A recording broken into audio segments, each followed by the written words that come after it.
munaasabad lagu maamuusayay 62 sano guuradii ka soo wareegatay markii gobolada koonfurta ay xoriyadoodu ka qaateen gumeystihii Talyaaniga isla markaana ku aastaysan Israaci koonfur iyo waqooyi ayaa waxa lagu qabtay gobolka Sangaalan ee wadankan Switzerland. Munaasabadan ayaa waxa ka soo qayb galay mas'uuliyiin iyo shacab kala duwan oo ka kala yimid guud ahaan wadankan Switzerland iyo dalka Liechtenstein. qaar ka tirsan marti sharaftii kulankan ka hadlay ayaa waxa ay ka hadleen muhiimadda iyo taariikhda ay shacabka Soomaaliyeed u leedahay maalintan weyn ee 1 Luulyo.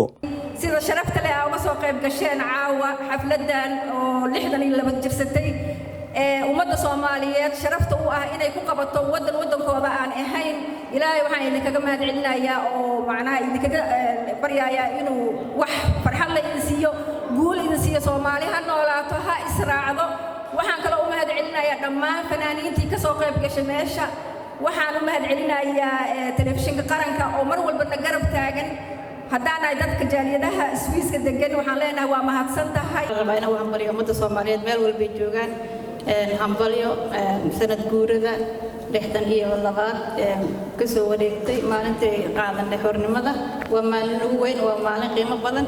ana naftirkay Swiss-ka ma degani waxaa ka imaada laftiisa wada la yiraahdo waxaa naga dhaxay laga safaaradda Soomaaliya iyo maxalada TV qaranka maadaama safaarad lahayn ana lahayn waxa la dhahay yani aan Swiss-na ahayd farxad gaar ah inta ma sha Allah inaan ka soo qayb galno. waxaa leeyahay Soomaalidu ha waarto midnimada ha waarto. markii dambe gumeysiga ay iska tuureen 26 Juun 1960 waa markii ugu horeysay calan Soomaaliyeed la taago. dhanka koonfurta waxa ka furnaa xisbiyo badan ayaa ka furnaa. waxa ugu xoog badnaa xisbigii la oran jiray SYL. markii hore SNC ayaa la dhihi jiray laakiin 43 ayaa la aasaasay 1943. 1947 si rasmi ah waxa loogu dhawaaqay ururka SYL. laakiin dhammaan waa aad iyo aad ugu faraxsanahay caawinaya xafladeena noo dhacdo oo sharafta leh. marka meel walba aad joogtiin waxa idin leenahay hambalyo Soomaaliya. Soomaalina ha israacdo. runtii maanta kale lama soo koobi karo 1 Luulyo waa maalin xorriyadda Soomaaliya maalintii labada ay midoobeen.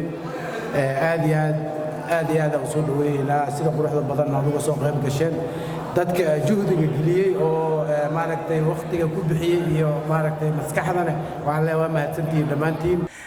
dhanka kalena xogayaha koowaad ee safaaradda Soomaaliyeed ee wadanka Switzerland Cabdulqaadir Maxamed Xuseen Barqadle oo dhankiisa madasha ka hadlay ayaa waxa uu ka sheekeeyay sida shacabka Soomaaliyeed ay ugu weyn tahay maalintan.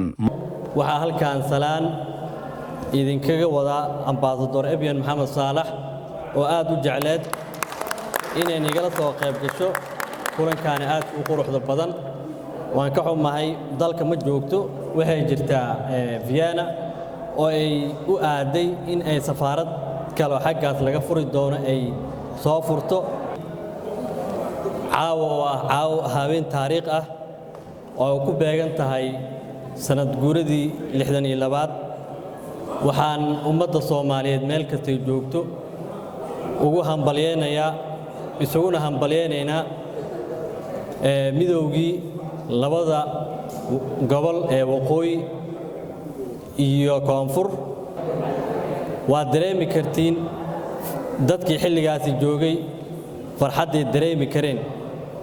waxaan Allah subxaanahu wa ta'aala ugu baryaynaa inuu jannadii firdawsa ka waraabiyo dadkii xilligaasi u soo halgamay u soo huray naftoodii maalkoodii waqtigoodii. ilaahay waxaan ugu baryaynaa inuu marka hore jannadii firdawsa ka waraabiyo. munaasabadan ayaa waxa ay ku soo dhamaatay jawi aad u wanaagsan.